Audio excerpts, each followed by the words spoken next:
आज उत्कृष्ट रसोई में हम बनाएंगे मुंह में घुल जाने वाली एकदम सॉफ्ट बेसन की बर्फ़ी, जिसे हम बनाएंगे बिना घी और बिना डालडा के। ना आटा गूँथ के पूड़ियों को तलना, ना मुठिया, एकदम बिना मेहनत वाली झटपट बनने वाली बेसन की बर्फ़ी। तो फ्रेंड्स आइए रेसिपी को बनाना स्टार्ट करते हैं। तो यहाँ पर हमने मेजरिंग के लिए एक डिब्बा सेट कर लिया है। इसी से हम सारी चीज़ को मेजर करेंगे। आप चाहे तो कोई कप या कटोरी भी ले सकते हो, जिससे हम सारी चीज़ नाप सकें। अब यहाँ पर एक बर्तन ले लिया है, इसमें हमने बेसन लिया है। तो यहाँ पर मैं 2 डिब्बा बेसन लूँगी। मैं ये बर्फ़ी ज़्यादा क्वांटिटी में बना रही हूँ। आप चाहे तो इसे कम भी बना सकते हो या इससे ज़्यादा भी बना सकते हो।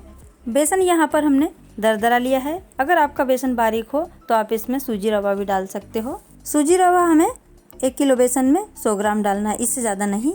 अब यहाँ पर लिया है हमने सनफ्लावर ऑयल। सनफ्लावर ऑयल हमने लिया है यहाँ पर 500 ग्राम। ऑयल हम थोड़ा थोड़ा करके डालेंगे, एक साथ में हम सारा नहीं डालेंगे। हमने यहाँ पर थोड़ा सा ऑयल बचा लिया है, ज़रूरत लगेगी तो डालेंगे, नहीं तो रहने देंगे। अब यहाँ पर हम बेसन और ऑयल को अच्छे से मिक्स कर लेते हैं। आप सनफ्लावर ऑयल की जगह शुद्ध घी भी ले सकते हो या फिर डालडा भी। मैं यहाँ पर सजेस्ट करूँगी कि आप या तो इसे सनफ्लावर ऑयल में बनाएं या फिर शुद्ध घी में, दोनों ही चीज़ें सेफ़ है। अब यहाँ पर हम इसे अच्छे से मिक्स कर लेंगे। सनफ्लावर ऑयल में कोई स्मेल नहीं होती है, इसलिए हमारी मिठाई में कोई भी ऐसा टेस्ट नहीं आएगा जिससे कि ये लगे कि हमने इसे ऑयल से बनाया है। अब यहाँ पर हमने 500 ग्राम ऑयल लिया था, इसमें से 100 ग्राम ऑयल बच गया है। टोटल ऑयल हमें 400 ग्राम लगा है इतने बेसन में। अभी बेसन की कंसिस्टेंसी कुछ इस तरह से है। इसे हम जब पकाएंगे तो पकते पकते ये हल्का सा पतला पतला सा हो जाएगा। तो यहाँ पर मैंने गैस ऑन कर दिया है, पतीले को हमने चूल्हे पर रख दिया है। हमें इसे बिल्कुल लो फ्लेम पर पकाना है, हाई फ्लेम नहीं करें, नहीं तो हमारा बेसन जल जाएगा और फिर बर्फ़ी का टेस्ट ख़राब हो जाएगा। फिर आप मुझे कमेंट करके बोलोगे कि बर्फ़ी हमारी अच्छी नहीं बनी। अब आप देख पा रहे हो इसकी कंसिस्टेंसी हल्का सा ये पतला हो गया है। धीरे धीरे पकते पकते इसकी कंसिस्टेंसी चेंज होती जाएगी। अब आप देख पा रहे हो ये और भी ज़्यादा गीला हो गया है। जब बेसन हमारा पूरी तरह से सीख जाएगा तब ये बिल्कुल पतला हो जाएगा। तो फ्रेंड्स आप देख पा रहे हो यहाँ पर बेसन हमारा बिल्कुल अच्छी तरह से सीख गया है, इसका कलर भी चेंज हो गया। अब इसे हम एक बर्तन में निकाल लेते हैं।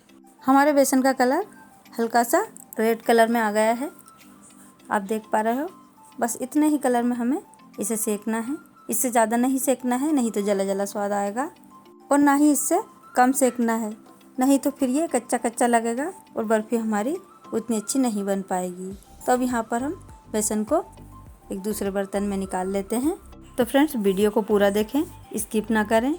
अगर आप मेरी चैनल पर पहली बार आए हों तो चैनल को सब्सक्राइब कर लें और बेल आइकन जरूर दबाएं, जिससे कि मेरी आने वाली हर एक वीडियो की नोटिफिकेशन आप तक पहुंचती रहे। तो फ्रेंड्स चलिए अब हम बना लेते हैं बर्फ़ी को सेट करने के लिए चाशनी। तो यहाँ पर हमने उसी डिब्बे से नाप करके शक्कर ले ली है। तो शक्कर हम लेंगे यहाँ पर 1.5 डिब्बा। शक्कर का भार बेसन के भार से ज़्यादा होता है, इसलिए हमने इसे 1.5 डिब्बा ही ली है। 2 डिब्बा हमने बेसन लिया था, 1.5 डिब्बा हम शक्कर ले लेंगे। अगर आप मीठा कम खाना पसंद करते हैं तो आप शक्कर की क्वांटिटी कम या ज़्यादा भी कर सकते हो। अब यहाँ पर उसी डिब्बे से हमने पानी नापा है। तो यहाँ पर हमने आधे डिब्बे से थोड़ा सा ज़्यादा पानी ले लिया है। ग्राम में नापे तो 300 ग्राम पानी हमने लिया है। शक्कर हमने ली थी 800 ग्राम और इसमें पानी डाला हमने 300 ग्राम। अब चाशनी को हम मीडियम फ्लेम पर पका लेंगे। चाशनी हमारी पक रही तब तक हम कुछ प्रिपरेशन कर लेते हैं। तो यहाँ पर मैंने फूड कलर लिया है और गार्निशिंग के लिए काजू और खोपरा बूरा लिया है और फ्लेवर के लिए इलायची पाउडर। अब यहाँ पर एक थाली में हमने घी लगा लिया है, जिसमें हम बर्फ़ी को सेट करेंगे। अब यहाँ पर चाशनी हमारी बनी है या नहीं इसे हम चेक करते हैं। तो यहाँ पर हमने पलटे में चाशनी को इस तरह से ले लिया है। अब एक एक बूंद हम इस तरह से गिराएंगे, हर एक बूंद अलग अलग कंसिस्टेंसी में गिरेगी।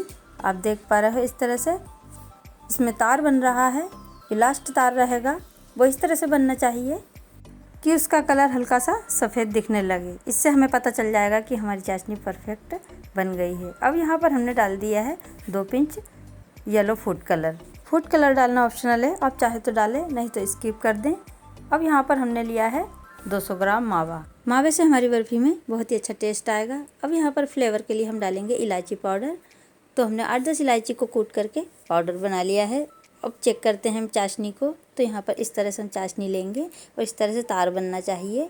तो समझ लीजिए चाशनी हमारी परफेक्ट है। मैंने आपको 2 तरह से दिखा दिया है कि चाशनी को कैसे चेक करना है। अब डाल देते हैं हम यहाँ पर मावा। तो मावे को मैंने पहले से ही ग्रेटर से ग्रेट कर लिया ताकि चाशनी में ये अच्छी तरह घुल जाए। तो यहाँ पर हम चाशनी में अच्छे से मिक्स कर देते हैं। अभी फ्लेम हमारी लो है, हमने गैस की फ्लेम को ऑफ नहीं किया है, क्योंकि जब चाशनी में हम मावा डालते हैं तो मावा फिर से पानी छोड़ने लगता है और चाशनी हमारी फिर से गीली हो जाती है। तो यहाँ पर फिर से हमने हाई फ्लेम करके मावा और चाशनी को 10 मिनट के लिए पका लिया है ताकि इसकी कंसिस्टेंसी परफेक्ट हो जाए। अब यहाँ पर हमारी चाशनी परफेक्ट बन गई है, मावा भी अच्छे से घुल गया है। अब डाल देते हैं हम बेसन जो हमने भून करके रखा था। सारा बेसन हम इसी में डाल देंगे और इसे अच्छे से मिक्स कर देंगे। अगर आप मावा नहीं डालना चाहते हो तो जो चाशनी मैंने आपको बताई थी आप उसी कंसिस्टेंसी में बेसन को डाल के और डायरेक्ट सेट कर सकते हो। बर्फ़ी आपकी अच्छे से सेट हो जाएगी। अब बर्फ़ी को और भी फ्लेवरफुल बनाने के लिए हम डालेंगे यहाँ पर 100 ग्राम डेसिकेटेड कोकोनट, खोपरा बूरा। इसे हम अच्छे से मिक्स करेंगे। आप जो भी ड्राई फ्रूट्स डालना चाहते हो आप डाल सकते हो। मैंने यहाँ पर कोई भी ड्राई फ्रूट्स नहीं डाले हैं, मैं ऊपर से गार्निशिंग के लिए ड्राई फ्रूट्स डालूँगी। तो लीजिए सारी चीज़ों को हमने अच्छे से मिक्स कर दिया है। अब घी लगी हुई थाली में हम इसे ट्रांसफ़र कर लेंगे। थाली में हमने थोड़ा सा डेसिकेटेड कोकोनट डाल दिया जिससे बर्फ़ी हमारी और भी अच्छी दिखने लगे। अब यहाँ पर हम आधा बैटर इस थाली में सेट करते हैं। एक थाली और मैंने सेट करके रखी है, उसमें भी हम बचा हुआ बैटर है वो डाल देंगे। तो लीजिए यहाँ पर दूसरी थाली में भी हमने इसे ट्रांसफ़र कर दिया है। थाली को हम अच्छे से टेप करते हुए बैटर को फैलाएंगे और इसे हम आधे घंटे के लिए रेस्ट पर छोड़ देंगे। जैसे जैसे ठंडा होता जाएगा बैटर वैसे वैसे हमारी बर्फ़ी सेट होती जाएगी। तो फ्रेंड्स कैसी लगी ये रेसिपी कमेंट करके ज़रूर बताना। अगर आपको ये रेसिपी पसंद आई हो तो लाइक ज़रूर करें और मुझे सपोर्ट करने के लिए चैनल को सब्सक्राइब करें, वो भी बिल्कुल फ्री में। तो फ्रेंड्स लीजिए दोनों थालियों में हमने बर्फ़ी को सेट कर लिया है। अब बर्फ़ी को हम गार्निश करेंगे। तो यहाँ पर हमने गार्निशिंग के लिए लिए हैं काजू के टुकड़े। आप अपने मनपसंद के कोई भी ड्राई फ्रूट्स यहाँ पर लगा सकते हो या फिर इसे प्लेन भी रख सकते हो। ये बहुत टेस्टी लगती है, आप एक बार ज़रूर ट्राई कीजिएगा, सभी को बहुत पसंद आएगी। ऐसा लगेगा ही नहीं कि हमने इसे बिना घी और बिना डालडा के इसे बनाया है।